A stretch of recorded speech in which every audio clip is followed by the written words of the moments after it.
Hare Krishna, everybody. So today we will hear from Riya on the topic Bhakti is the essence of all Bhagavad Gita chapters, part 2, covering chapters 7 to 12. And then towards the last part, we'll discuss how my spiritual master remembered you all devotees first.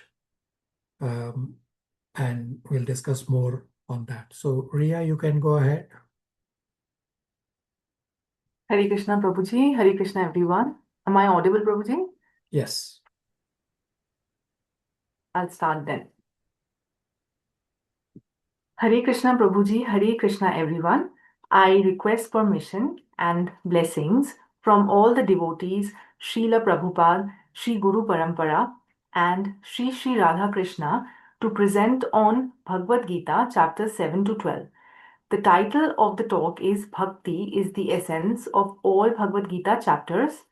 I will continue from where Priya Mataji concluded last time on part 1 of this talk.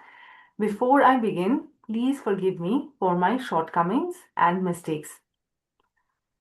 I will begin the presentation first with the invocation prayer to invoke the blessings of the Guru Parampara. Om Ajnana-timirandasya Jnananjana Shalakaya Chakshur Unmilitam Yena Tasmai Shri Guruve Namaha. Shri Chaitanya Manobhishtam Sthapitam Yena Bhutale Swayam Rupa Kadamahyam Dadati Swapadantikam Vandeham Shri Guru Shri Yuta Padakamalam Shri Gurun Vaishnavamscha Shri Rupam Sagrajatam Sahagana Raghunathanvitam Tam Sajivam Sadavaitam Savadhutam Parijan Sahitam Krishna Chaitanya Devam Shri Radha Krishna Padan Sahagana Lalita Shri Vishakhanvitamscha हे कृष्ण करुणा सिंधु दीनो बंधु जगतपते गोपिशा गोपिका कांता राधा कांता नमस्तुते तप्त कांचन गौरांगी राधे वृंदावनेश्वरी वृषभानु सुतदेवी प्रणमामि हरिप्रिये वंशकल्पतरुभ्यश्च कृपा सिंधुभ्येव च पतितानां पावनेभ्यो वैष्णवेभ्यो नमो नमः जय श्री कृष्ण चैतन्य प्रभु नित्यानंदा श्री अद्वैत गदाधारा श्रीवासादि गौर भक्तवृंदा हरे कृष्णा कृष्णा कृष्णा हरे हरे हरे रामा राम राम हरे हरे ओम नमो भगवते वासुदेवाय ओम नमो भगवते वासुदेवाय ओम नमो भगवते वासुदेवाय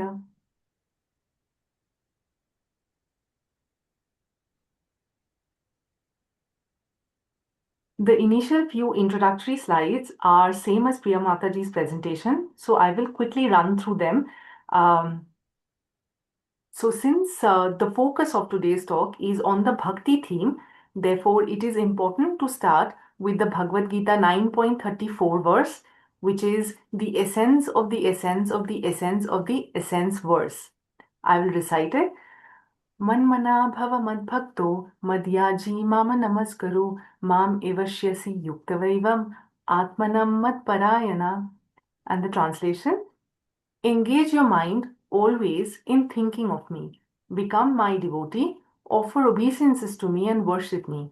Being completely absorbed in me, surely you will come to me. So 9.34 is the essence of the essence of the essence of the essence verse because 9.34 is the essence of chapter 9. Chapter 9 is the essence of the Bhakti section. Bhakti section is the essence of Bhagavad Gita.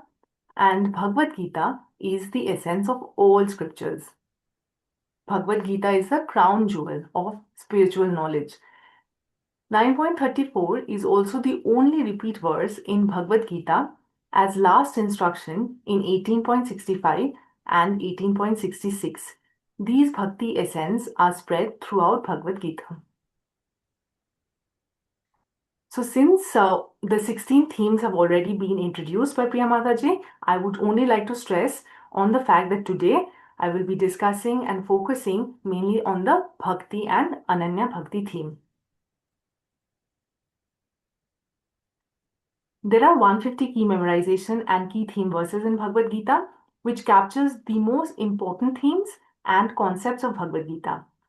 Today in the talk, I will go through most of these verses from chapters 7 to 12 and will essentially continue from where Priya Mataji left off. The aim is to make this presentation as interactive as possible, so it will be super enjoyable if all of you can participate in reading and reciting verses together. Today's focus is to highlight the verses from chapters 7 to 12 that reflect the Bhakti and Ananya Bhakti theme. I will then provide a brief summary of these chapters, capturing their essence and most important messages.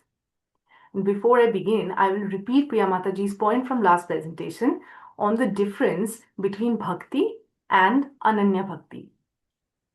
So Bhakti in general can be mixed Bhakti. Means we still do Bhakti, but that can be contaminated due to our daily interactions with the material world, where we are still holding on to material desires. Whereas Ananya Bhakti is pure, uncontaminated Bhakti that is practiced with love, devotion, and firm determination. Our aim is to come to this level of Ananya Bhakti, as that is unconditional and selfless.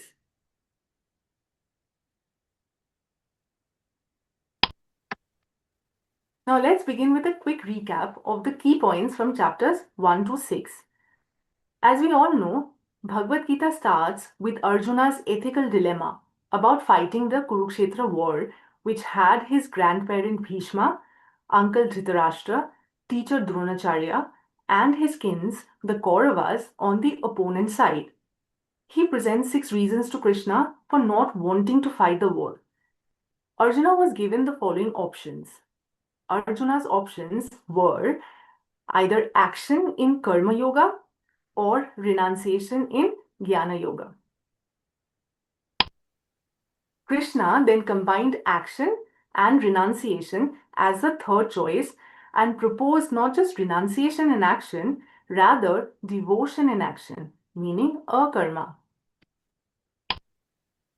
Arjuna's spotlight was on the body. Therefore, Arjuna was bound and miserable. Krishna then moves the spotlight to the soul. Soul can be liberated by doing Nishkam Karma Yoga, that is, detachment from the result of one's action. Krishna then moves the spotlight to Paramatma to get liberation. And Krishna goes on to say that, by the way, I, Krishna, am that Paramatma.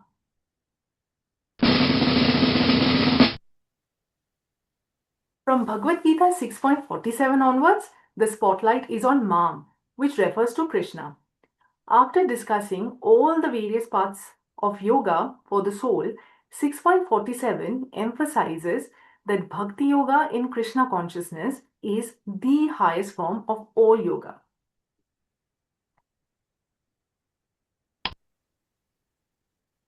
Now let's move to chapter 7. So chapters 7 to 12 focus directly on Bhakti Yoga. In the first 6 chapters, the focus was on renunciation in action. But from chapter 7 onwards, it is actually devotion in action. The first 6 chapters are therefore setting the scene for Bhakti. And from 6.47 verse, the spotlight shifts on Krishna. In the first 6 chapters, the mood was of disconnection and detachment from the material world. But from 6.47 onwards, the mood is connection and attachment to Krishna. In the first 6 chapters, Krishna explains the various paths like Karma Kanda, Karma Yoga, Jnana Yoga, and Ashtanga Yoga, so that we can come to 6.47, specifically the second line, which emphasizes that our goal should be to fix our mind on Krishna. However, the same result of fixing one's mind on Krishna can be achieved by the alternative process of Bhakti Yoga, which is described from chapter 7 onwards. In chapters 1 to 6, Krishna explained the different yoga paths. In chapter 7, he then briefly explains Bhakti Yoga. And then in chapter 8, by comparison of all yoga paths, Krishna will come to the conclusion in 8.14 that Bhakti Yoga is an easier process to fix one's mind on Krishna. Chapter 7 is titled Knowledge of the Absolute or Vigyan Yoga in Sanskrit. Chapter 7 starts with verse 1, which is very important and a pace-setting verse. The word Tatshunu means hearing, and it is the hearing process that leads to attachment to Krishna. Would any one of you like to recite the verse in Sanskrit and read the translation of 7.1?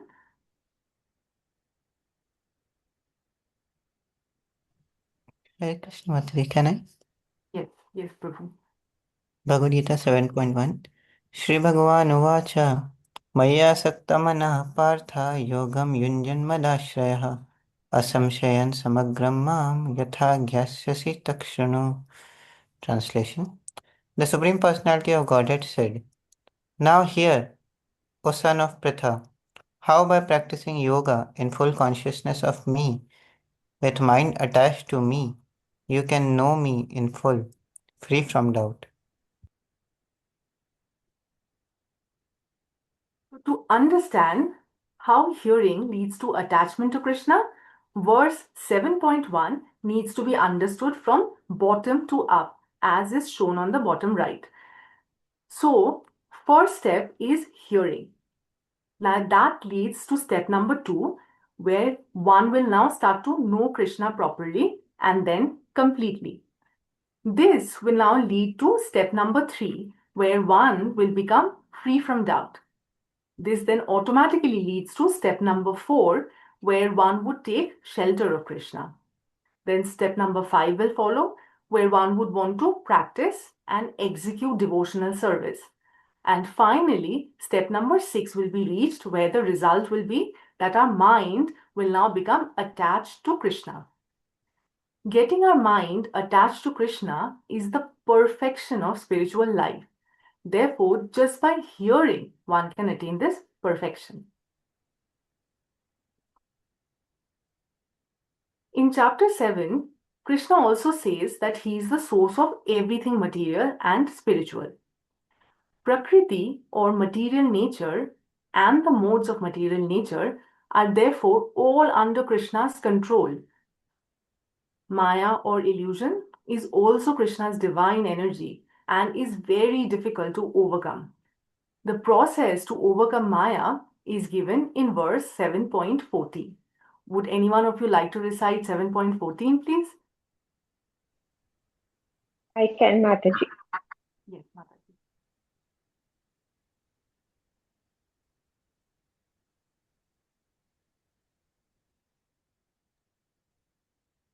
Mataji, can you hear?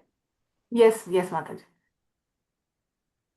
Devahi esa gunamayi maya mama maya duritaya mam eva e prapyante mamam mayam etam tarantiti. Translation for 7.14 states that this divine energy of mine, consisting of the 3 modes of material nature, is difficult to overcome. But those who have surrendered unto me can easily cross beyond it. The word prapadyante in 7.14 means to surrender. Krishna therefore says that those who surrender to Krishna can cross this insurmountable material world easily, as if one was just crossing a calf's hoofprint. So, what leads one to surrender? It is the knowledge that everything comes from Krishna which leads one to surrender to Krishna.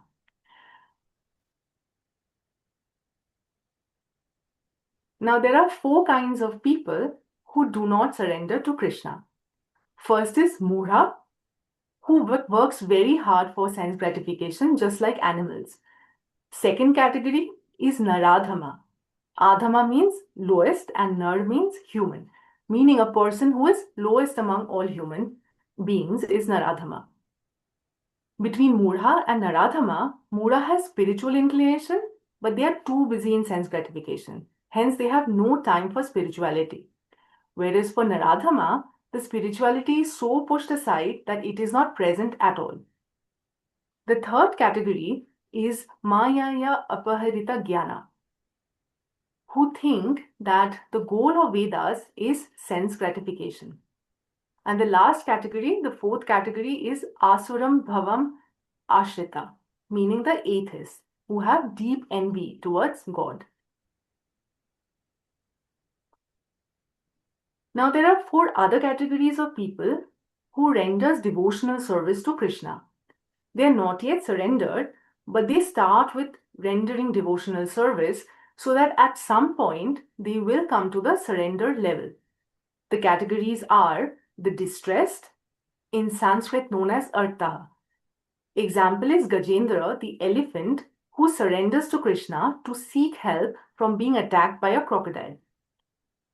Second category is inquisitive or Jigyasu in Sanskrit. Example is Sonaka Rishi and all other rishis at Naimisharanya who were inquisitive to hear about Lord Krishna and his pastimes from Suta Goswami in Srimad Bhagavatam. The third category are those who seek wealth, also known as Artha Arthi. Example is Dhruva Maharaj, who initially wanted material benedictions from Krishna. And the last category is that of the Jnani or the seeker of the knowledge of the Absolute. Examples are the four Kumaras, who were the son of Brahma. They sought and spread the knowledge of the Absolute, Krishna. All these four categories of people are very dear to Krishna, who calls them magnanimous, because they all came to Krishna instead of going to any other demigod. Krishna also states in verse 7.28 that one can only be steady in devotional service if they come to the state of goodness.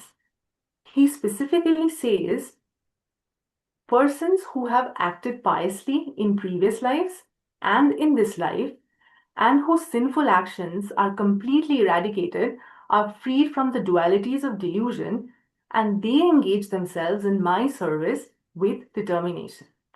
Hence, goodness is very important.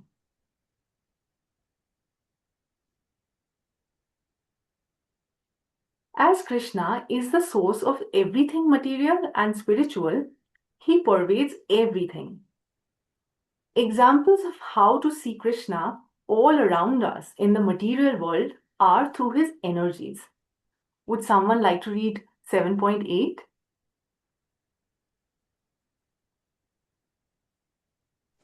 Hare Krishna, I can read. Yes, Mataji. So whatever written on the screen, that only, right? Yes, Mataji. Yeah, Hare Krishna. Bhagavad Gita 7.8. O son of Kunti, I am the taste of a water, the light of the sun and the moon, the syllable Om in the Vedic mantras. I am the sound in ether and ability in the man. Hare Krishna. 7.9, someone?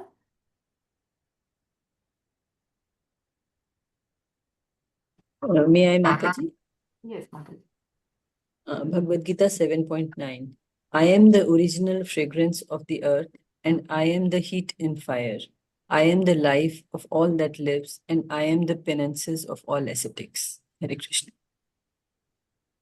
For two more verses, 7.10 and 7.11. Can someone please recite 7.10? Hare Krishna Mataji, 7.10. O son of Pratha, know that I am the original seed of all existence, the intelligence of the intelligent, and the powers of all powerful men. 7.11. 7.11. I am the strength of the strong, devoid of passions and desire. I am sex life which is not contrary to religion's principle, O Lord of the Bharatas Arjuna.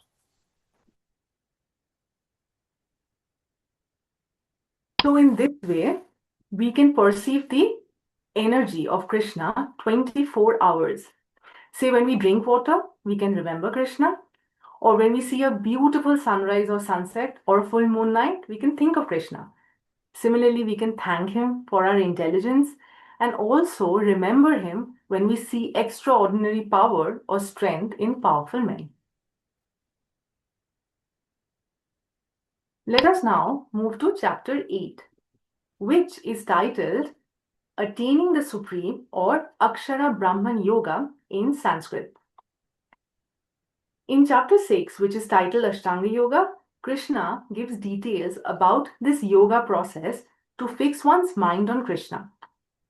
However, Arjuna declares Ashtanga Yoga to be impractical and difficult to execute because Ashtanga Yoga involves controlling the difficult mind. Therefore, Krishna gives a glimpse of Bhakti Yoga as an alternative process to Arjuna. In chapter 8, Krishna gives a comparison of the Ashtanga Yoga and Bhakti Yoga paths and explains that Bhakti Yoga is a much easier way to fix our mind on Krishna, both at the time of death as well as during one's lifetime. Now, because death is difficult and extremely painful, like 1,000 scorpions biting us all at once, Acharyas have thus explained not to worry about trying to remember Krishna at the time of death. Rather, we must remember and serve Krishna throughout our lifetime.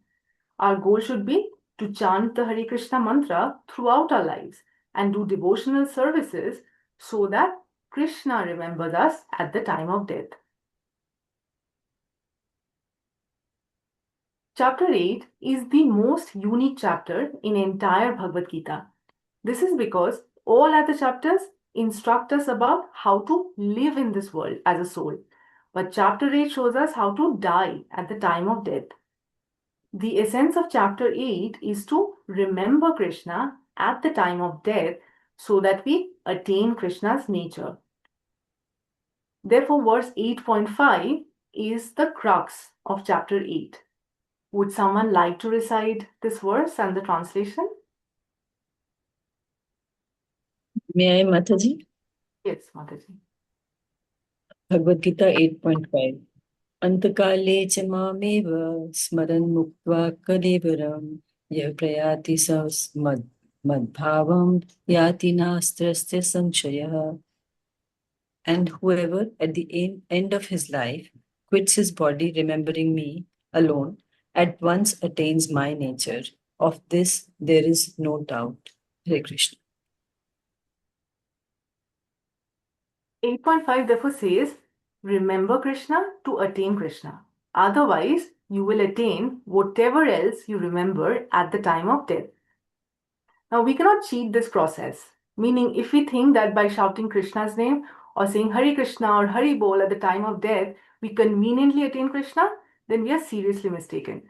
So, Smaran Muktava or remembrance, that is the key word. We won't be able to remember Krishna if we have not developed attachment to Krishna. So to remember Krishna, Srila Prabhupada has instructed us to follow Bhagavad Gita 8.7 to understand how we should live in this world. Would anyone like to recite 8.7 and the translation?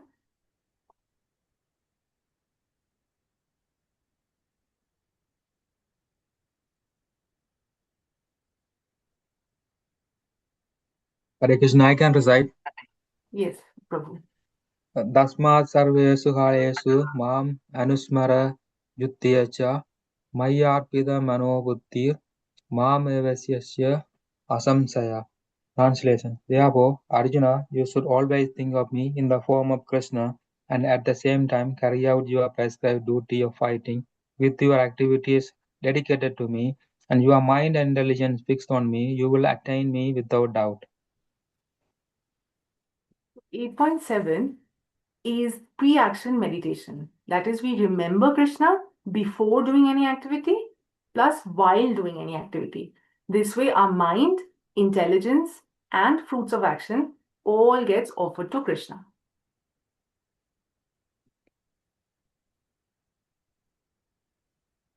Now, our fellow devotee Diksha has already nicely depicted this image in her presentation, which captures beautifully how we can dovetail our daily lives in the service of Krishna so that we remember him throughout our life. Some examples are like setting our alarm to synchronize with key memorization verses or revising verses while taking a shower and doing daily duties for the satisfaction of Krishna. In this way, we can transform our ordinary activities into acts of devotional service or akarma. In chapter 8, Krishna says that Bhakti Yoga is an easier process than Ashtanga Yoga. Because in Ashtanga Yoga, one must follow strict process to leave the body. In contrast, in Bhakti Yoga, all one must do is to remember Krishna. Krishna also gives a comparison of material and spiritual worlds as an impetus for fixing our mind on Krishna. He states that from the highest planet, Brahmaloka, to the lowest planet, Pataloka, that is, every place in the material world, is a place of misery and is temporary. Living beings are helplessly caught in this endless loop of creation and annihilation. Whereas Krishna's supreme abode, Goloka Vrindavan, is eternal and is attained only by pure devotional service. So this comparison becomes an impetus for us to try to remember Krishna and do devotional services throughout our life so that we may remember Krishna at the time of death and Krishna can thus remember us at the time of death. In Ashtanga Yoga, the yogi uses specific meditation techniques to shut down senses, raise their prana for the soul to exit from higher paths at a precise time or day to not return to the miserable material world. As you can see in the image on the top right. However, Krishna's devotees, they do not bother at all about such precise time. They're simply focused on devotional service. And Lord takes care of bringing the devotees back to him and ensures that the devotees reach him.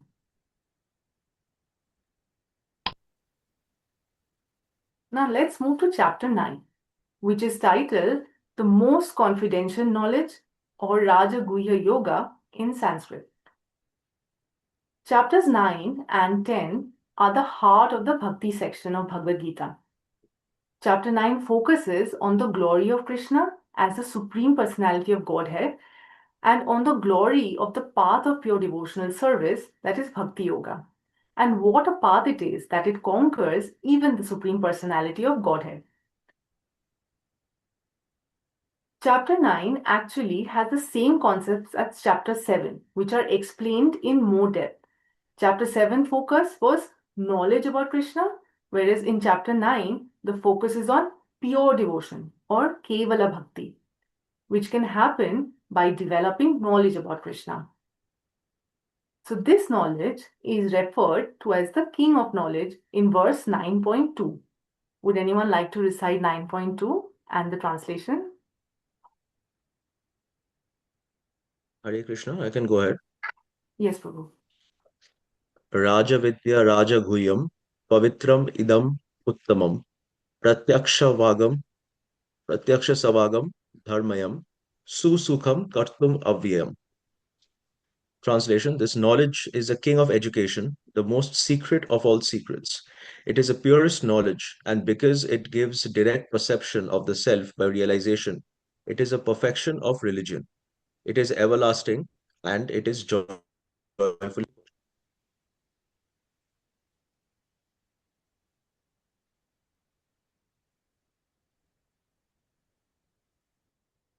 So Bhagavad Gita is considered as Raja Vidya, as this is most powerful and potent spiritual knowledge that can transform ourselves and completely eradicate all bad inclinations. In verse 9.13, the internal devotion of pure devotees is described, where pure devotees need know Krishna as Adim, that is original, and Avayam, means eternal or inexhaustible.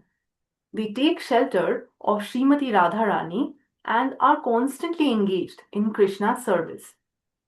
Such Mahatmas or pure devotees are internally focused only on Krishna, and this gets reflected externally by their constant engagement in service to Krishna. This is described in verse 9.14. Would anyone like to recite 9.14 and the translation?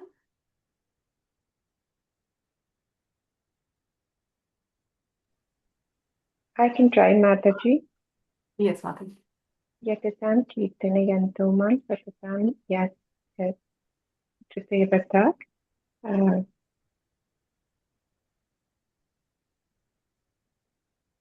sorry, I think last part. Kirtanayanto Man Satatam Yat Trisevata. On the I'm screen going to also. read. Yeah. Namasyante Kamam Bhaktaya Nityayukta Yupasati. Always chanting my glory, endeavoring with great determination, bowing down before me, these great souls perpetually worship me with devotion.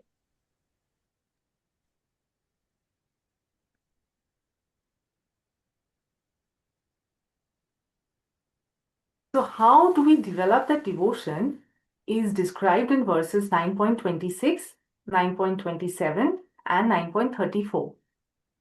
So Krishna says that pure devotional service is easier than demigod rituals, and he says that offer simple things to me and I will accept it as long as they are offered with love and devotion.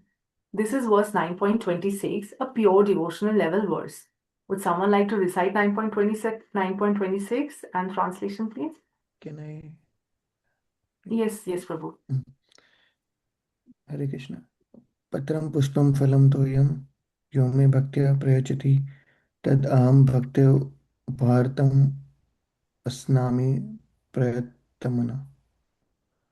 If one offers me with love and devotion a leaf, a flower, a fruit, or water, I will accept it. Hare Krishna. Then in 9.27, Krishna says that even if you do not have devotion, still offer everything to Krishna to get purified. Would someone like to recite 9.27 and translation? Hare Krishna Mataji. 9.27 Yat Kroshi Yat Anasi Yat Jehoshi Dadasi Yat Tapasvi Kaunteya Tat Kroshve Madarpana. Whatever you do, whatever you eat, whatever you offer or give away, and whatever austerities you perform, do that, O son of Kunti, as an offering to me. Hare Krishna. Then in 9.34, Krishna says, do these 4 things. Fix mind on Krishna, become Krishna's devotee, offer obeisances to Krishna, and worship Krishna. And the result will be that you will go back to Krishna. So 9.34 is the essence of the essence of the essence of the essence verse. Would someone like to recite this, please? May I, Mataji? Yes, Mataji. Manmana bhava madbhakto madhyaji mam namaskuru mame vaishasi yuktam te atmana matparayanaha.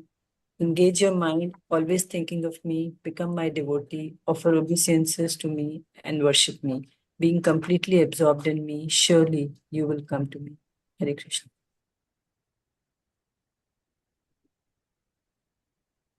Then in 9.30 and 9.32, Krishna speaks of the glories that Bhakti Yoga can bring, such as it can elevate anyone and everyone, even if one has incidental or inherent faults. This is how potent Bhakti is. Another example is given in 9.22.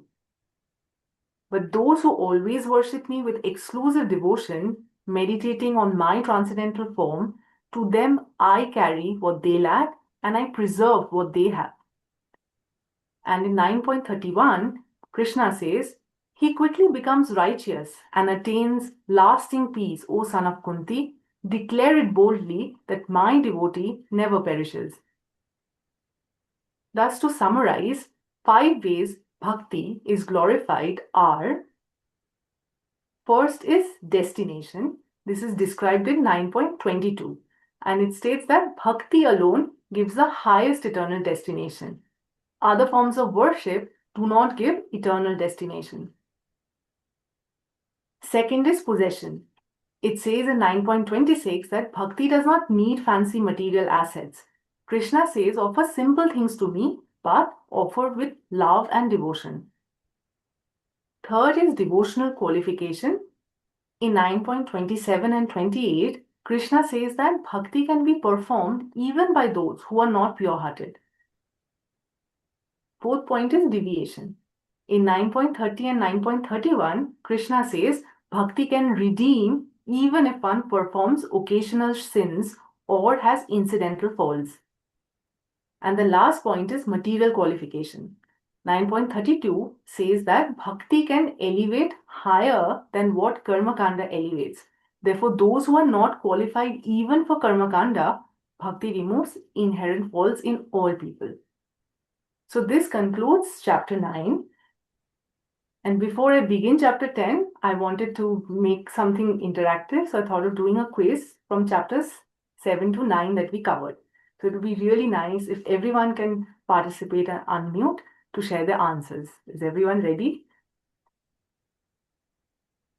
So question 1 is, what is the first step to develop attachment to Krishna? Hearing about Krishna. Hearing. Very nice. Yes. Hare Krishna.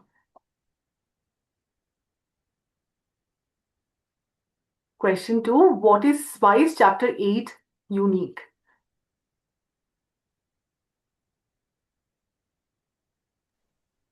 It is the only chapter in Bhagavad Gita that talks about how to live one's life to attain Lord Krishna at the end. So how to leave the body, yes. And question 3, how to remember Krishna daily?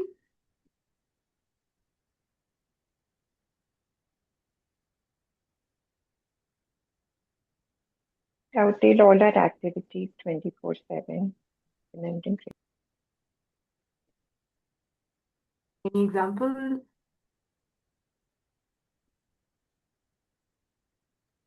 Prabhuji was mentioning when we drive, looking at a car number, we can think of a shlok, Yes, setting alarm, taking shower. You mentioned also. yes, very nice. And why is Bhagavad Gita the king of knowledge?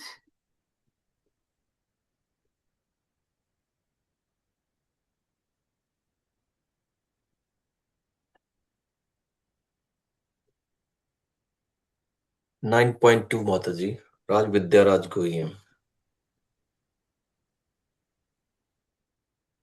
Transformational potencies and eradicates all bad inclinations. Yes, thank you everyone. Now let's move to chapter 10. Title of chapter 10 is The Opulence of the Absolute, or Vibhuti Yoga in Sanskrit. In chapters 7 and 9, Krishna has already explained knowledge of his energies.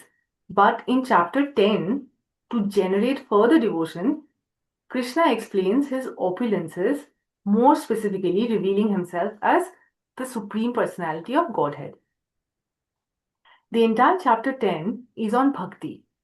Chapter 10 is also significant as the entire philosophy of Bhagavad Gita is compressed in Chatushloki verses, which are verses 10.8 to 10.11.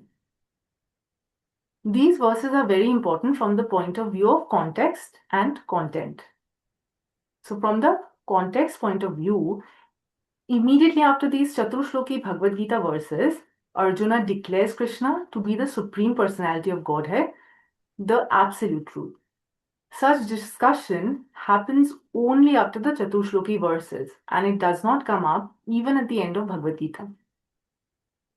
From the content point of view, these verses talk about the process by which the connection is developed, or the sambandh, means a relationship that the soul has with the supersoul. By knowing Krishna's greatness, devotees develop love for him and engage in devotional service. This is the sambandh, or relationship between Krishna and his devotees, and this is explained in 10.8. Abhideya, or the process one has to follow to reach the supersoul, that is explained in verses 9, 10 and 11. While prayojana, or the result that one attains by understanding this relationship and following the process, that is explained in the last part of verse 10.9. So after the Chatushloki verses, that is 10.12 onwards, Arjuna has accepted Krishna's conclusion and he has become enlightened. His illusion is dispelled.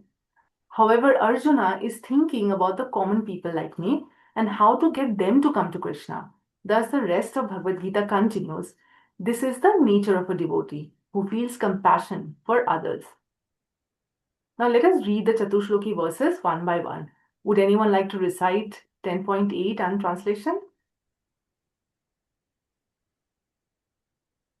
Hare Krishna Mataji. 10.8 Aham sarvasya prabho matta sarvam parvate iti matva bhajante mam bodha bhav samanvita.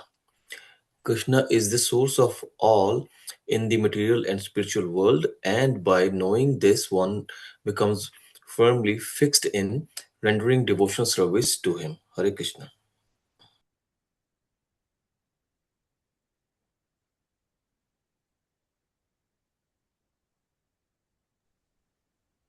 Mataji, I can. Bhagavad Gita 10.9. Matsita Matkata Prana Bodhayanta Parasparam Katayanta Samam Nityam Tasyantita Rumantita. The thoughts of my pure devotees dwell with me. Their lives are fully devoted to my service, and they derive great satisfaction and bliss from always enlightening one another and conversing. 10.10. Hare Krishna, I can do. Yes, Madhu. 10.10 Tesam satata yuktanam bhajante priti purvakam dadani buddhi yogam tam yenemam upayanti te. To those who are constantly devoted to serving me with love, I give the understanding by which they can come to me. Hare Krishna.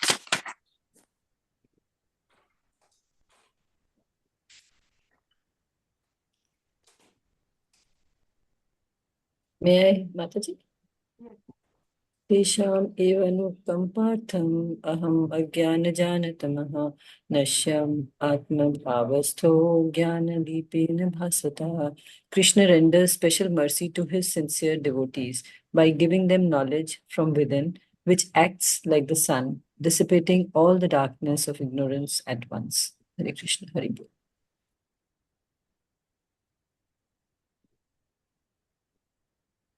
Arjuna then goes on to ask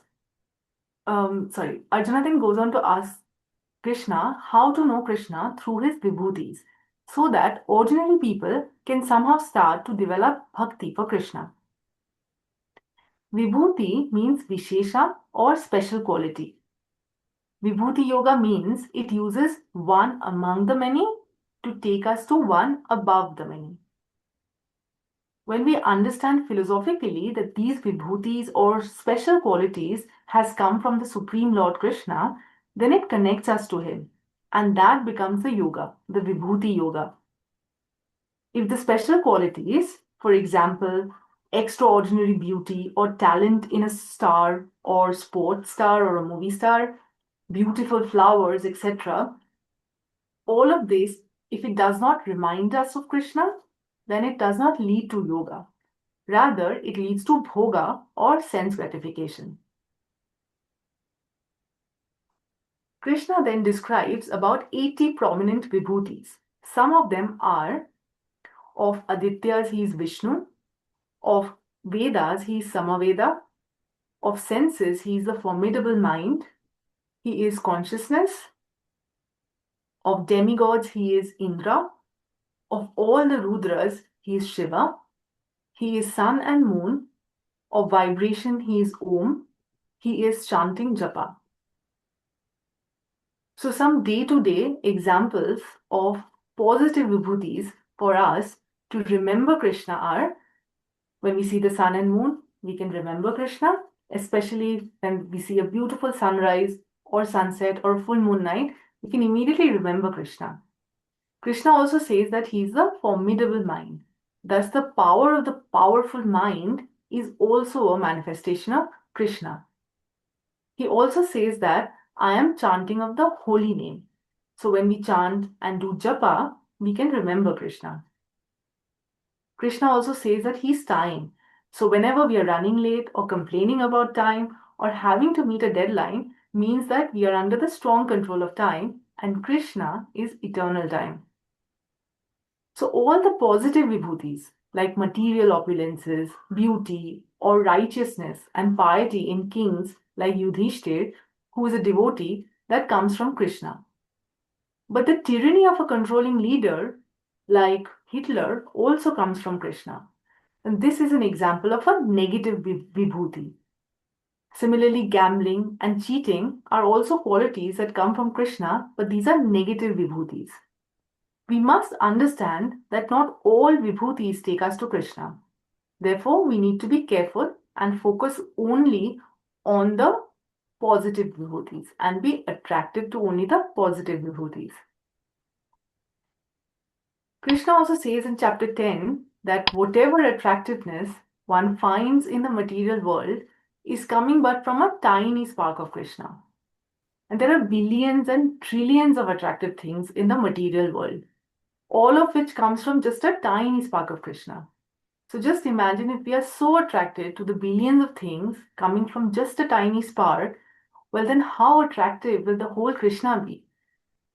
When we are attracted to the things in this material world, then our desires become unregulated and we get entangled in the bodily concepts of life.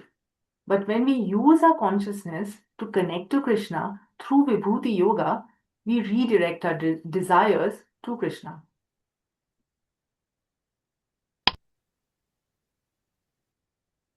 Now let us move on to chapter 11. Chapter 11 is titled The Universal Form or Vishwarupa Darshan Yoga in Sanskrit. Chapter 11 starts with revelation of God and it ends with the glory of Ananya Bhakti. The second last verse, which is 11.54, specifically mentions that only by Ananya Bhakti one can know Krishna. Would anyone like to recite 11.54?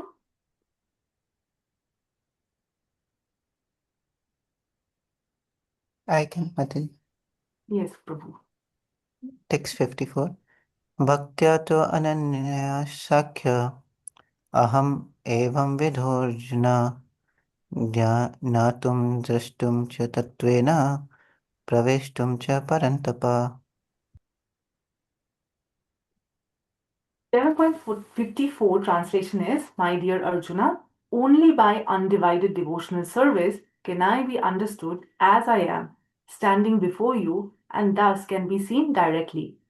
Only in this way can you enter into the mysteries of my understanding.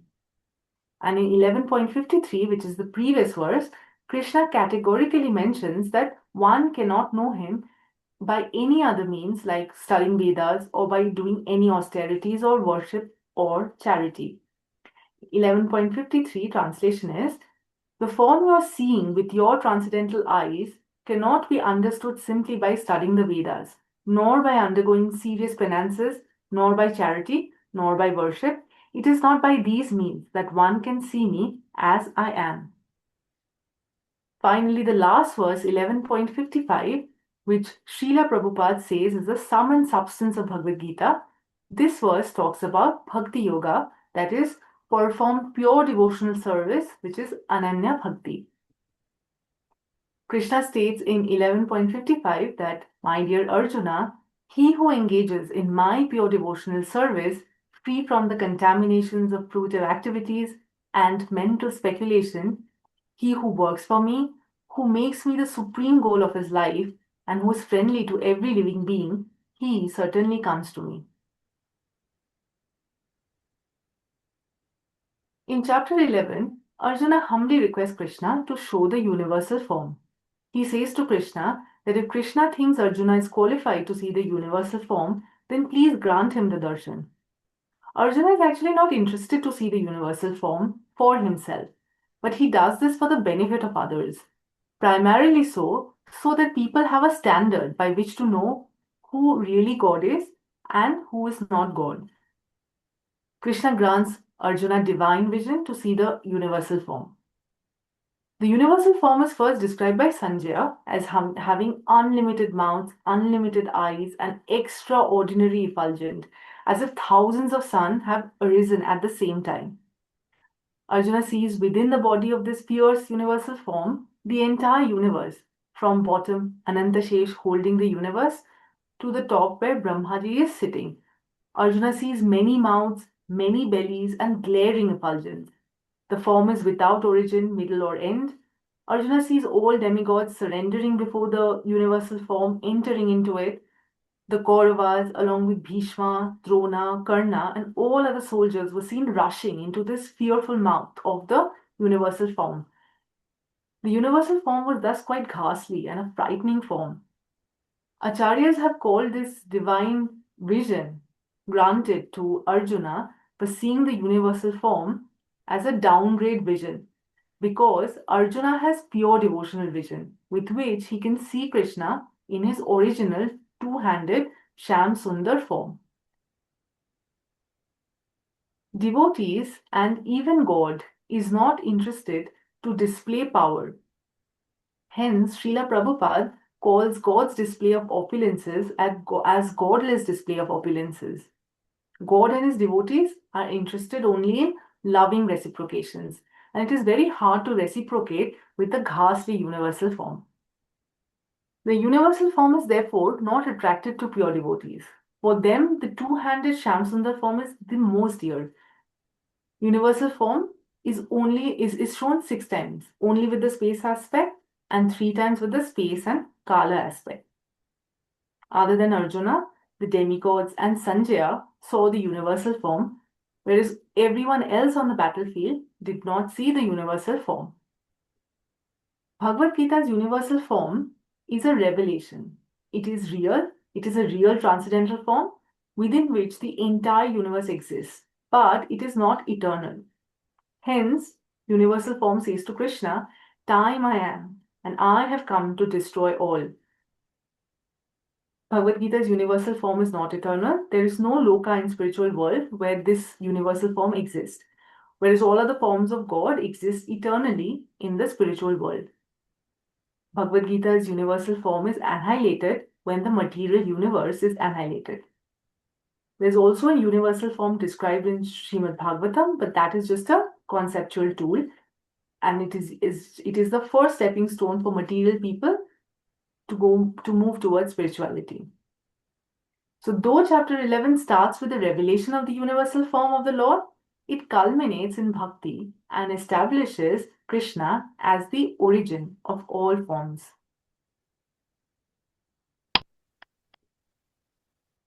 Chapter 12 is the last section from the bhakti section. It is titled Devotional Service or Bhakti Yoga in Sanskrit. The entire chapter is on bhakti. The previous chapter 11 ended on the instruction that only through pure devotional service one can reach Krishna. Therefore, Arjuna put forward this inquiry at the beginning of chapter 12, which is better, those who worship the personal form of the Lord or those who worship the impersonal Brahman? Krishna in 12.2 responds to Arjuna and clearly states that those who worship his personal form are better. 12.2 translation states, the Supreme Personality of Godhead said, "Those who fix their minds on my personal form and are always engaged in worshipping me with great and transcendental faith are considered by me to be most perfect." The Jnana Yoga path or Jnanis, they prefer to meditate on the impersonal form, but it is like creating a vacuum in our consciousness where the senses are completely withdrawn. It is therefore an extremely difficult process, and even if one is able to reach that stage, sustaining that vacuum, it's even more difficult. Rather, those who offer all activities to Krishna, meditates upon Krishna, worship Krishna, Krishna says that for them, he becomes the swift deliverer from the ocean of birth and death. Krishna then goes on to give the descending ladder of devotion, which starts with it gives you the progressive stages of bhakti, and it starts from the highest level of bhakti, which is given in 12.8. Mai eva mana adhatsva. Just fix your mind upon me. Here Krishna says that if one offers their mind and intelligence to Krishna entirely, thereby live in Krishna. Hence this verse is the highest level of pure devotion. The level of devotion then keeps going down and down to give everyone the opportunity for practicing bhakti. So 12.9, Krishna says that if you cannot offer your mind and intelligence, then do Abhyasa Yogena. That is, follow regulative stages of Bhakti Yoga or practice Sadhana Bhakti to increase desire to attain Krishna. And if one cannot practice Sadhana Bhakti, then Krishna instructs them to work for Krishna. Mat karma paramo bhava. That is, support Krishna conscious movement, for instance. And the lowest stage is discussed in 12.11. That is, if one cannot work for Krishna, then one must act without attachment to results. That is, karma phala tyaga. This will lead to gradual purification of mind. So one may take this step-by-step approach as the direct path, which is the highest path of bhakti, may not be possible for everyone to achieve. Krishna then concludes in 12.12 that if you cannot take to the practice, then engage yourself in the cultivation of knowledge, that is Jnana Yoga. Better than knowledge is meditation, that is Ashtanga Yoga, and better than meditation is renunciation of the fruits of action, that is work for Krishna or do devotional service, which is the highest. For by such renunciation, one can attain peace of mind. In the last section of chapter 12, Krishna gives us a list of divine qualities that should be our goal to develop while practicing bhakti or doing devotional services, so that we become dear to Krishna. Would you like to read these qualities? Someone?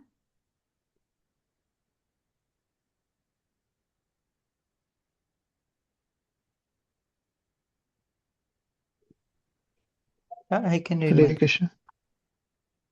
Yes, Prabhu. Should I go ahead or Yes, bro, please. Hare Krishna? Qualities that Krishna likes in his devotees: non-envious, tolerant, satisfied, self-controlled, undisturbed, equipoised in happiness and distress, fear and anxiety, honor and dishonor, fixed in knowledge and always engaged in devotional service, free from false ego, neither laments nor desires, is equal to friends and enemies, and not striving for some result. This concludes chapter 12. And before I finish, again, there's a quiz from chapters 10 to 12.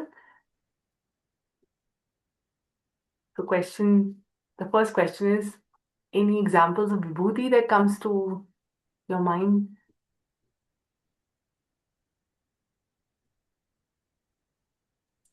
Hare Krishna. The example of Vibhuti Yoga: sunrise, sunset, remember Krishna. Full moon, night, remember Krishna.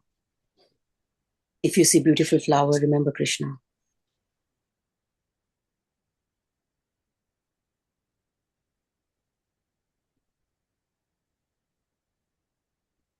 How can we know Krishna?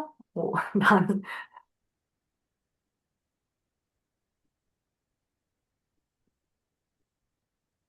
And two divine qualities that make us dear to Krishna.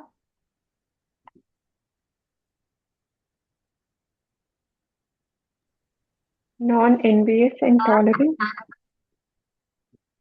Yes, very nice, Mataji. So question 6 was, how can we know Krishna? And the answer was Ananya Bhakti, 11.54.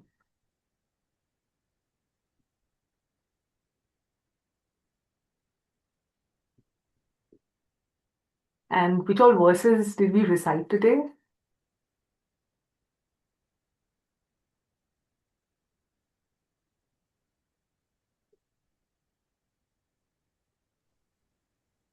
Anyone? 7.14, 8.5, 8.7, 9.2, 9.14, 27, 28, 9.34. Very nice, Mataji.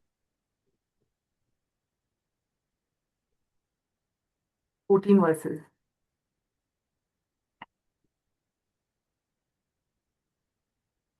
Thank you, everyone.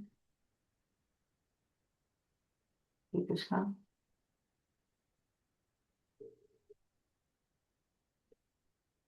Any questions, comments, realizations for Ria's flawless, spotless presentation? Hare Krishna Mataji, it was very excellent presentation. Like it was very engaging and Glories to Srila Prabhupada and all thanks to Prabhuji.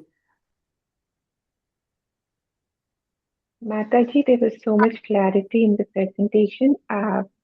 It was such a high level overview, but so clear that I felt that this was one of the best synopsis that I've heard of these, the most important chapters. A lot of Prabhuji's high level, summary, I think you had incorporated. Amazing. So much clarity of thought you have. You don't even, there's so much clarity.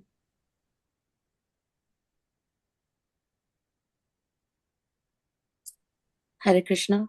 On the day of very auspicious Ekadashi, it's very beautiful to listen whole Bhagavad Gita and very beautifully presented, very calmly, very nice. And everything you mentioned so clearly, like recap of everything, like Chatushloki verses, everything. Very nice. Prabhuji. Riya Mataji, such a beautiful presentation. After a long time, I'm attending live the presentation, and it's so much worth it. It's just rockstar presentation, just amazing. Beautiful voice, beautiful flow, very nice summary, recapitulating the first 6 chapters and then continuing. Extremely beautiful, like, just blissful experience. Thank you so much. Hare Krishna. And thanks to Prabhuji.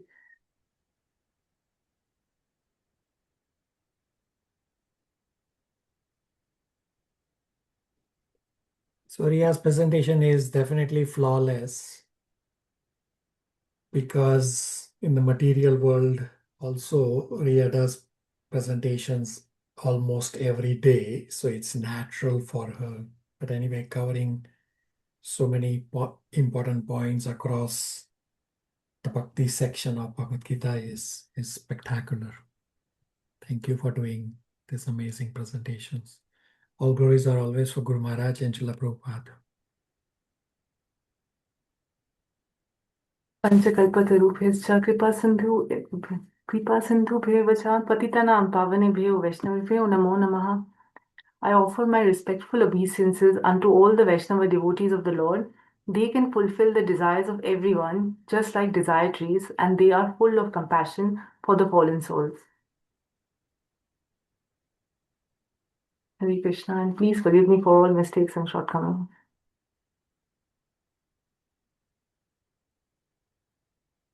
All right, any questions, comments, realizations?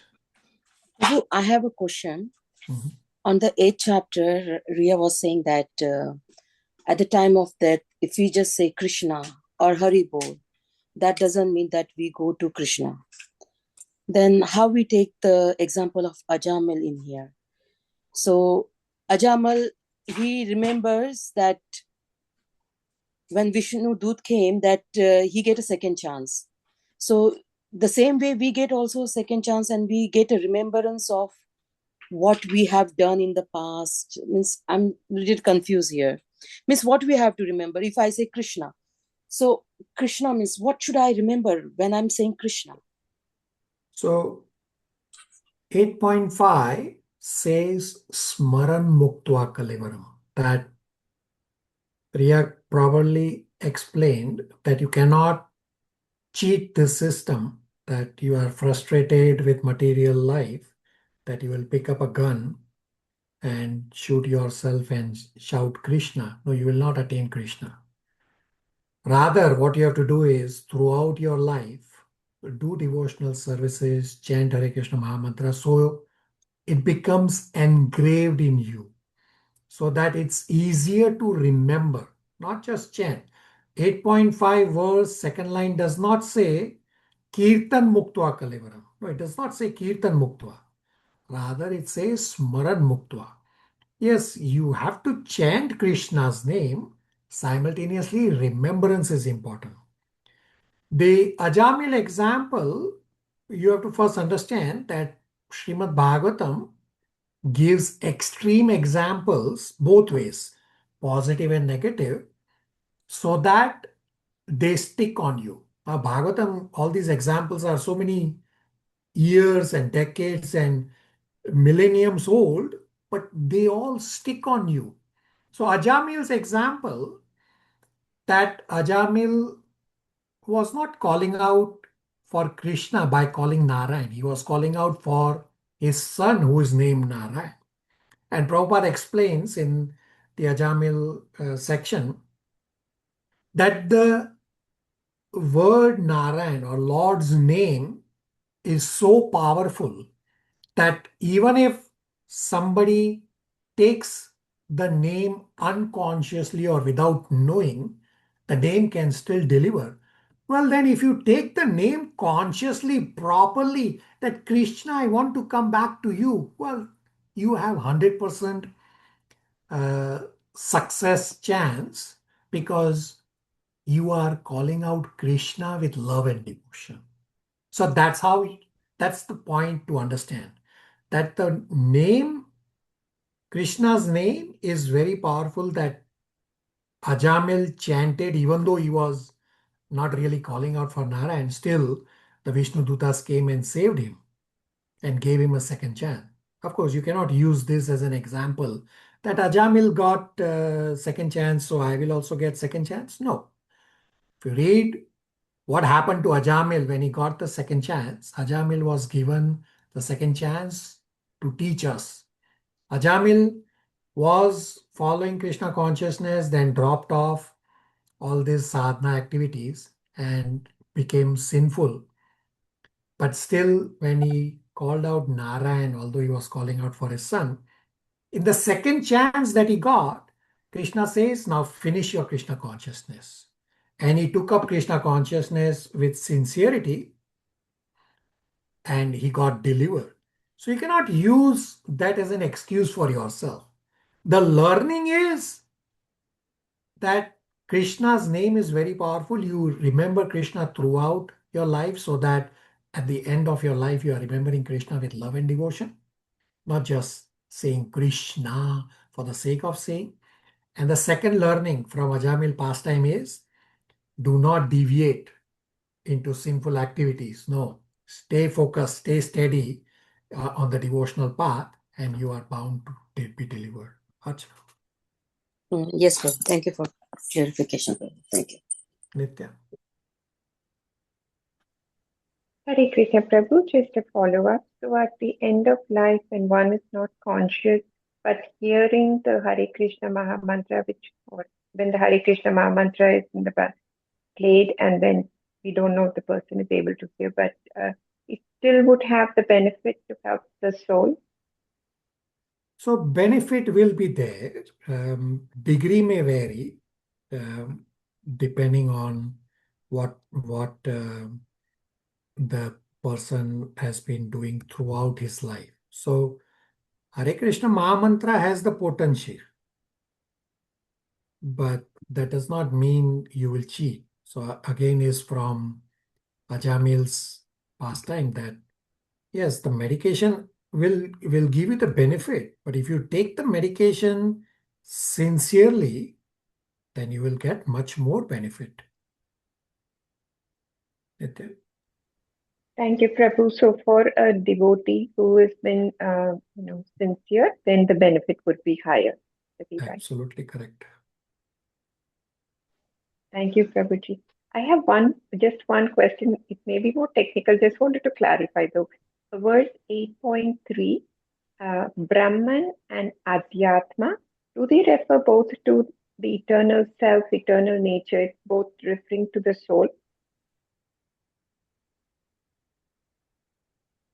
So Brahman is, you have to understand according to context.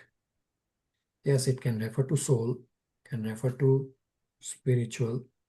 So you have to understand from the context and not just use in isolation. In 8.3, at the start of chapter 8, Arjuna asks all these questions, not at the start of chapter 8, but towards the end of chapter 7.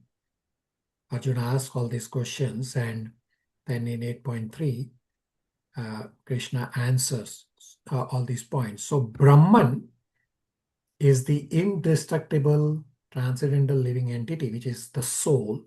That's the reference. And what was the second point? Prabhu, Adhyatma. It refers to the eternal nature. So that's also the soul. Yeah, so it's the soul and its eternal nature to serve Krishna. So that's your self, or that's your swabhava. Thank you, Prabhu, for the clarification. Thank you. Pratyush. Hare Krishna Prabhuji, Hare Krishna everyone. First of all, I'll say it was an amazing presentation. What a beautiful start to the Ekadashi morning. So thank you very much, Riya Mataji, for this amazing presentation. Prabhuji, my question was, in our recent Ishopanishad class, we learned that the material universe is complete in itself, and that it can be a jail for our punishment as well as a hospital for our reformation. And then we see today in today's class about Krishna's both positive and negative vibhutis. So my question was, can we draw parallels between the hospital and jail and the positive and negative vibhutis of Krishna, and how? Thank you. So the point to understand is that everything comes from Krishna. So Riya properly explained that yes, positive and negative vibhutis, yes, they all come from Krishna. Krishna says in 10.8, Aham Sarvasya Prabhavo. As well as he goes on to explain this in chapter 10, verse 4 and 5, that everything, positive, negative, and dualities, everything come from Krishna. The point to understand is that yes, everything comes from Krishna, but everything does not take you to Krishna. So if you remember the negative qualities, then that's not going to help you to go to Krishna. Therefore, our goal should be to remember the positive qualities, such as the beautiful sunrise, chanting the japa, or say when you are looking at persons, remember positive persons like Yudhishthir, the positive leaders, not tyrant leaders, right? Because the positives takes you to Krishna, not the negatives. Pratyush? Yes, Prabhuji, understood. Thank you. Good. Rest of you? Samnima? Hare Krishna. It was a beautiful presentation, although I attended towards the end. Same question on the topic is, sometimes I notice when I feel like it develops a tendency of enjoyment in myself. For example, let's say I go to a beautiful uh, view with sun to see the sunset, but although I am trying to remember Krishna, is the enjoying mentality also associated there? You are absolutely correct. So Riya did explain this point, that on the Vibhuti Yoga, very first she explained that Vibhuti is one among the many. To take you to one above the many means to take you to Krishna. So if you see beautiful things or beautiful film star, sports star, and you just stop there, then that is not yoga. That is bhoga. You have to take your this seeing the beautiful things a step further. That Riya properly explained that everything comes from a tiny spark of Krishna. So all the zillion things in the material world that attract us, if they are coming only from a tiny spark, well, then how beautiful the whole Krishna will be. So we have to do Vibhuti Yoga, not stop at Vibhuti. How you transfer to yoga is by remembrance. That from just a tiny spark, so many zillions of things are getting manifested. So let me use that vibhuti to remember the whole Krishna, because Krishna is definitely going to be the most beautiful. He definitely is the most beautiful. So, Nima? Yes, Prabhuji. I'm just scared sometimes what brain might do is it might start into enjoying for ourselves that, since it comes from Krishna, I should feel less guilty to enjoy, go around and look at the nature or something. Yeah, so it's a practice, right? So we are learning these scriptures to practice. Therefore, what Ria also pointed out from Diksha's slide, that use this as a practice every day to remember Krishna, the verses, the beautiful things, your spare time, or whatever you are doing while doing your day-to-day duties. Practice, everyday practice. So Pragya also pointed out on the question of example of vibhuti, that look at the car plate number and remember a verse. So it's a matter of practice. So we are learning not just to put a tick mark, but we are learning so that we can dovetail these vibhuti yoga practices on a day-to-day basis. So Ria gave very nice, simple examples from chapter 7, that how I'm the taste of water, I'm sun, moon, right? So all these, if you just stop at these vibhutis, that does not make it yoga.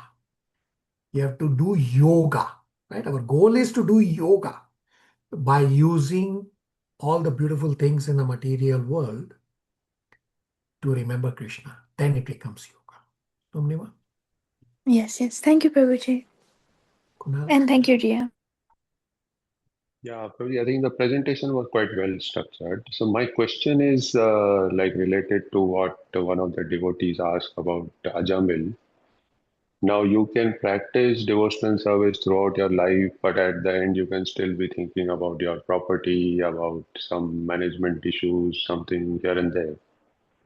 But and if you think like Ajamil, like having the name of your kid as Narayan and still taking the name as Narayan, which one is better among those two? Like remembering Krishna, taking the name of Krishna at the end, not doing anything throughout the life, or doing everything in devotional service and not remembering Krishna at the end? So the proper is the third option, that remember Krishna throughout your life by following Prabhupada's instruction of 8.7. The Krishna says, Tasmat sarveshu kaleshu mam anusmaram yuddhacha maya arpita manobuddhir mam eva shyasi asamshaya. So if you follow 8.7, then there is a greater chance for you to remember Krishna at the time of death, as well as Krishna will remember you. So this is our bottom line goal, to be able to remember Krishna at the time of death. But because death is very difficult, as Ria correctly described, so what we have to do is, as acharyas have described, throughout your life,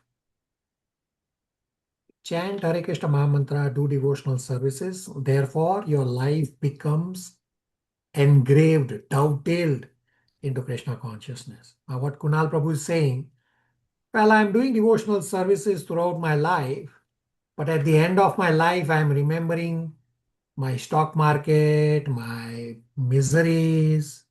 Well, why you are remembering all the other things except Krishna is because throughout your life, that's what you have been doing. That's what you have been remembering. And the devotional services is a tiny component. So we have to make our Mishra Bhakti, where Bhakti component becomes more little by little, which is Karma Mishra Bhakti, that bhakti becomes more, that's where we have to reach.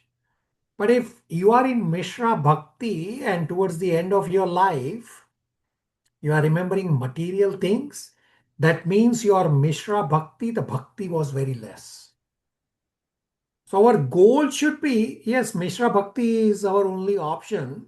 So in the next presentation of Shivangi and Divya, you will know, well, material world is very tough, specifically Kali Yuga. So what exactly are we supposed to do in Kali Yuga, which Shivangi and Divya will explain next week. So you have to understand from your own example, Kunal Prabhu, that yes, you are in Mishra Bhakti. Yes, I am in Mishra Bhakti. But my goal should be to increase the Bhakti component.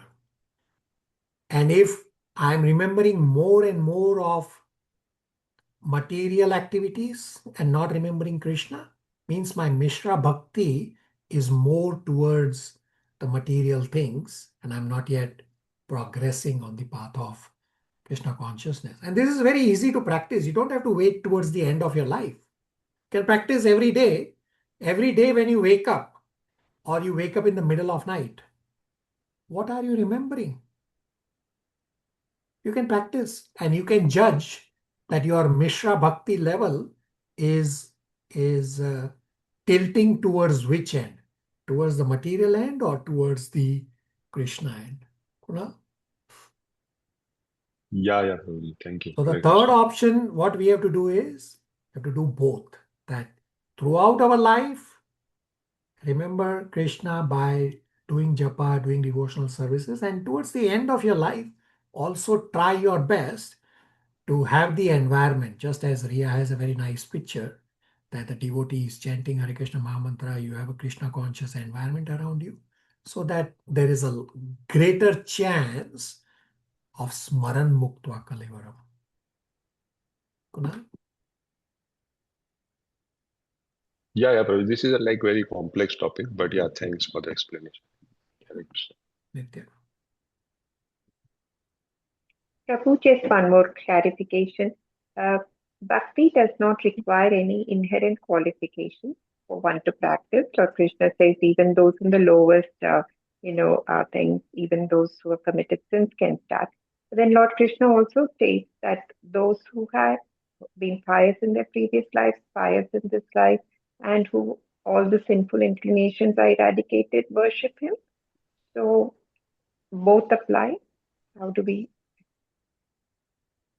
Sorry, what is the question? Yeah, so 9.30, 31, 32 says that Bhakti will elevate everyone and anyone, both with inherent and incidental faults. So what was the second part and what was the question? The question, Prabhu, is also Lord Krishna says it's only those who have been pious in their previous lives and pious in this and where all the sinful inclinations have stopped would, worship Him. So that's just the evolution of that stages of bhakti. Yeah, so this is 7.28, which we have on the screen, that if you have to become steady in your devotional service, then you have to be in the mode of goodness more and more. Understand, this is for those who are in Mishra Bhakti. But somebody is at an elevated level, then his Mishra Bhakti is almost towards pure devotion.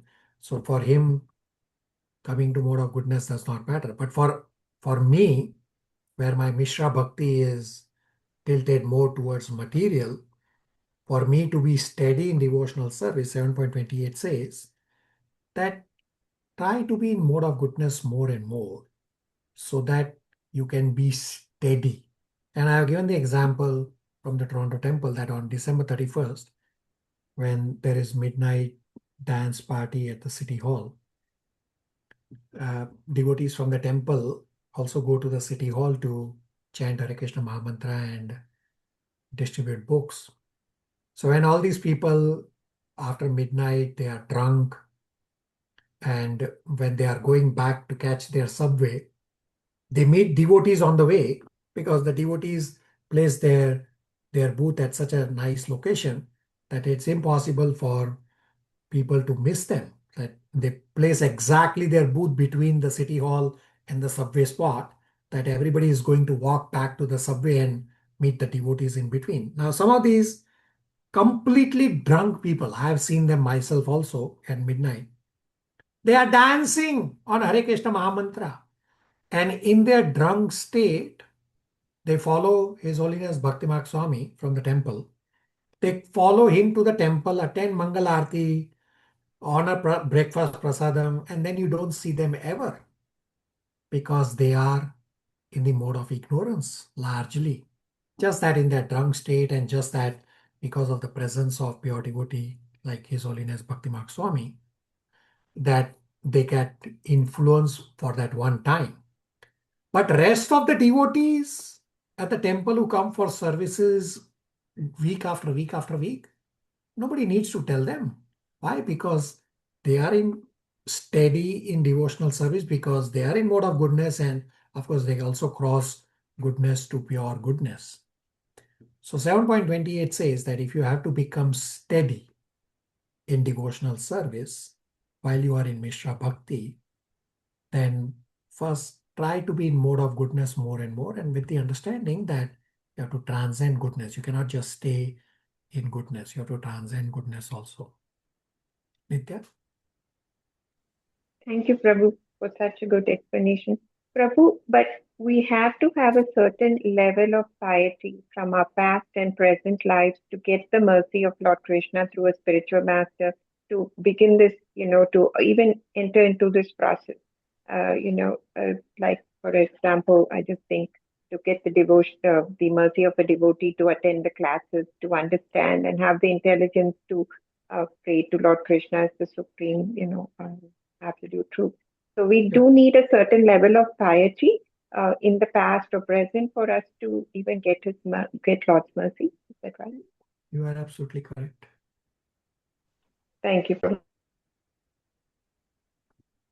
Rest of you, any questions, comments, realizations?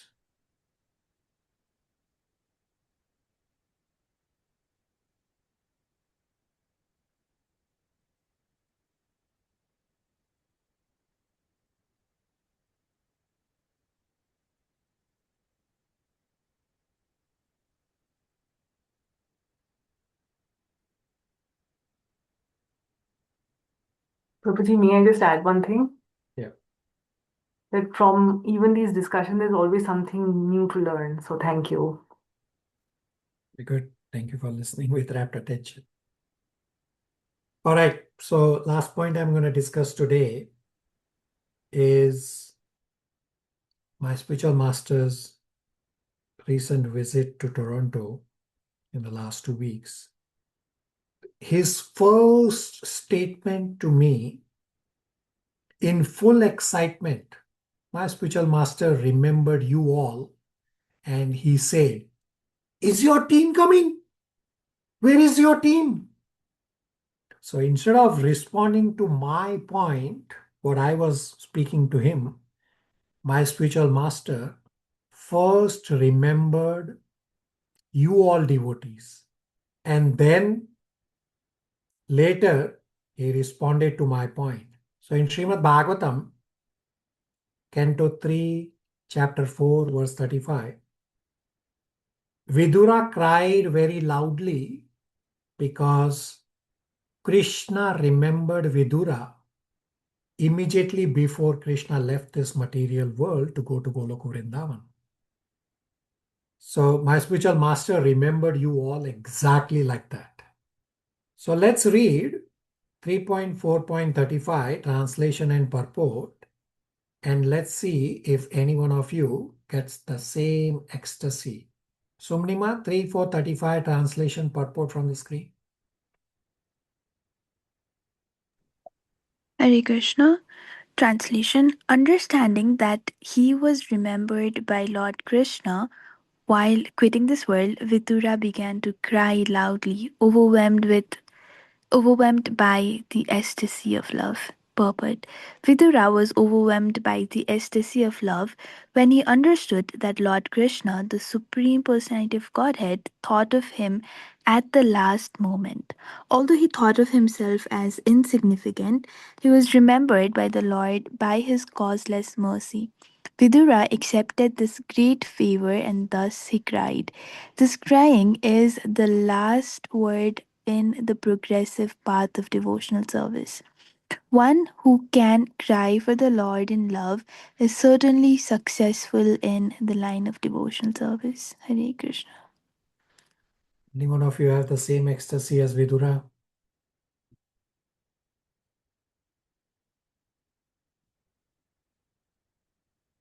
All right. Ji Prabhuji. So Gauri from one of our batch, she got initiated and she is now Gopali Devidasi. Follow me from our group. She took shelter for initiation. Few devotees have requested shelter as Siksha Guru. They are still waiting for further communication because it all happened towards the end. So I have confirmation from my Guruma that if you do not have any other spiritual master in mind, and if you are still scared for initiation, then you can take a spiritual master as Siksha Guru. So I have pushed you all so much, and I am still requesting all of you that right now you have this push. Therefore, you are following this process diligently, week after week after week. Thank you. But understand that I am not eternal, and this force will stop. Therefore, immediately you should take shelter under a bona fide spiritual master. If you are not ready for initiation, take a Siksha Guru. So understand that as body ages, it becomes harder and harder. If your mindset is that I will get initiated when I become old, this is an incorrect thought process. We have discussed this in Bhagavad Gita 5.17, that intelligence, mind, faith, and refuge are moving in 4 different directions. That, yes, I want to go back to spiritual world, but right now, let me enjoy the material world. So this is an example for you all having bhumte, enjoying mentality. So with this mindset of getting initiated at an old age, means you are giving the old useless body to Krishna. No, this is incorrect. The correct approach is to give the body and senses in Krishna's service when body and senses are fully capable. So many devotees did personal services for my spiritual master from early morning, preparing breakfast for my spiritual master. Thank you. And many devotees also did a lot of services during the last 2 weeks. Almost all of those who were here, I think not almost, everybody did meet my spiritual master. And everybody got Maha Prasad. So who wants to share? Probably Archana. Who wants to share the magic of the bitter lime, including the shell of the bitter lime coming from spiritual master, that tastes very soft and sweet like an apple shell? And rest of you also want to share your experience. Archana, you got the lime? Yes, Prabhu. I got the lime and the ginger, Prabhu. What was the taste of the lime? Yeah, it was sour and sweet, Prabhu. Yeah. Can you imagine the shell of a lime? Yeah, the shell Like of the lime, yeah. You eat the shell of a lime, it is so bitter, but when it comes as Maha Prasad from Spiritual Master, you can eat the shell of a lime and it tastes sweet as if you are eating the shell of an apple. Yeah, very true, Prabhu. I think you cannot explain this to anybody. Yeah, they will think like, oh, you are joking. You are too much in. Correct. But it's true. Till the Rest time of- you don't experience, you cannot explain that. Yeah. All those who are present, you want to share your experience meeting Guru Maharaj and your services that you all did? Yeah, I like to share with you. Mhm. So I was fortunate to do 4-day service in the morning time with limited time limit. I was there only for 1.5 hours, but it was always like, feel like I'm in a different world, totally different world. I don't know what is happening outside, nothing. We are totally in the kitchen doing, means totally involved, how to do correctly everything with remembering Krishna. And the Mataji, Vrajalala Mataji was there to guide us. And she was like, literally like, she was giving, okay, go near the fire also. She was no like, you are initiated, you are not initiated. She was not like, she know that we are there to serve Guru Maharaj. So she is giving very easily giving us all the services. And even I like to share like Vajalala Mataji, she has a daughter. Her name is Veronica. When we were doing cutting service, so she was also cutting. And then I just appreciate her. Oh, wow, you're such a nice, you're doing such a nice cutting. So in a response, she's just child, like 10, 11-year-old. In response, any child will say thank you or she will shy. But she was totally opposite. She said, everyone is coming in the kitchen, everybody's expert. And that was like out of my expectation that the child is giving me that answer was awesome. See, that is called the Vaikuntha kid. Yeah. And then one more I like to share. And then again, next day also, because she was coming with her mom every day. So every day, whenever I used to see her, I feel like I should appreciate, because the way she was doing a service was out of the world. And then literally, when she was making a salad for Guru Maharaj. So she was doing, and I said, wow, you know this one too? She said, yeah, my teacher is my mother. So it is really like, she was not taking for herself, she was just passing it on. So that is called awesome. Very nice. Yeah. So Archana said she was there only for 1.5 hours. It's not only, you were there for amazing time, coming early morning, right? It's middle of night. You are there Brahma Muhurat, yes, yes. around 5 a.m. We are fully ready for service to Guru Maharaj. So the word only does not apply. We did a lot of services. And Vrajalalana's daughter Veronica, yes, she's definitely Vaikuntha kid.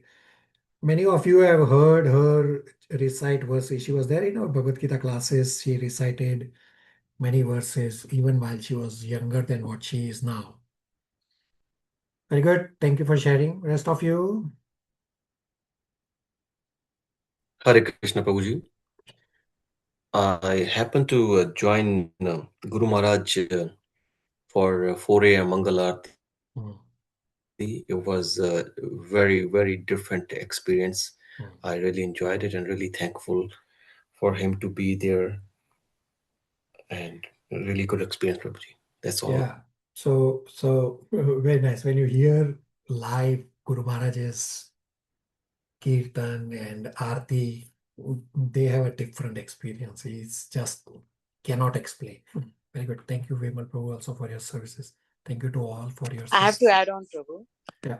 So as always, like when we go to meet Guru Maharaj, we always so nervous, but always Prabhu is always there to make that, means we are so nervous that to make the place so comfortable, Prabhuji is always there to guide and always go and introduce to Maharaj that this is all my devotee and all. And Maharaj is always so happy to see. And again, like for a 2 week Maharaj was here, the temple was like, when you enter the temple, the atmosphere was totally different. You feel like you are entering some kind of like really in a spiritual world.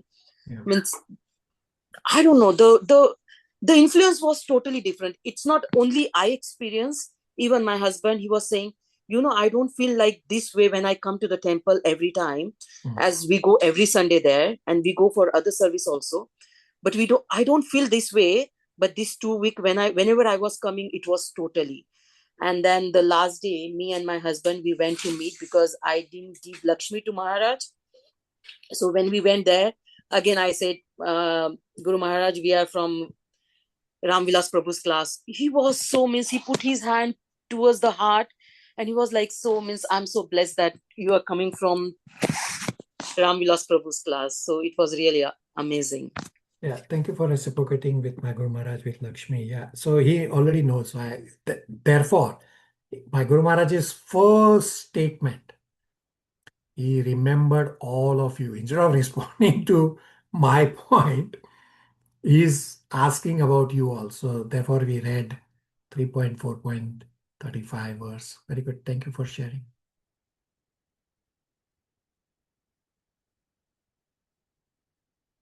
So Sumnima is saying in the chat, after listening to Prabhuji saying Guru Maharaj remembered us, I remembered that I also saw Guru Maharaj in my dream last week. It was probably because of his remembrance. You are absolutely correct. So this is a good sign that when you have these spiritual experiences of remembering Guru Maharaj. So Bhagavatam says it should be in towards the end of Canto 3, it should be somewhere there, that what Kunal Prabhu was also asking, that towards the end of your life or throughout your life, if you remember your spiritual master instead of Krishna, the spiritual master for the disciple is Paramatma manifestation. So you are always with in personal association with your spiritual master. So personal association is Vapu, that is less important as compared to following his instructions. So if you follow your spiritual master's instruction and if you remember your spiritual master 24 hours through his instructions and whatever activities you are doing, that is the perfection of life. And you are basically remembering Krishna because you are remembering Krishna's pure, dear devotee, pure and dear devotee of Krishna, you are remembering. So this is perfect that you get spiritual master in your dream, or while you are doing all your activities, you are following the instructions of spiritual master. Means you are in constant association with your spiritual master. Where there is scope for misery, no scope for misery at all. Therefore, Archana and her husband correctly described that Guru Maharaj's presence at the temple, it's a Vaikuntha atmosphere. It's different. And we have discussed this in Nectar of Devotion, that when pure devotees are present and sometimes the bhakti from the pure devotee gets reflected on the heart of neophyte, and the neophyte also experience the same bhava level ecstasies. Very good. Any last points, anybody? So probably I just wanted, like, one thing that struck me during the Sangha was, like, at the end, Guru Maharaj was kind of joining hands and giving the instruction for the Bhadra Purnima book distribution. Mm. So that really stuck with me. Like, he's like so big. I mean, he's quite magnanimous that way, but still he's joining hands and requesting instead of just passing the instruction. So Yeah. So that's humility, right? So we have discussed this in Nectar of Instruction, text number 1, that Satovrate, text number 1 and 3 is the Satovrate is there, that the qualities you observe of Guru Maharaj and then you imbibe those qualities, right? So all these scriptures we are studying not just to put a tick mark, but you'll be able to see these qualities in the spiritual master and you can judge for yourself. So text number 1, Nectar of Instruction, explains all these qualities and it says these are the qualities of a spiritual master. So you are able to see.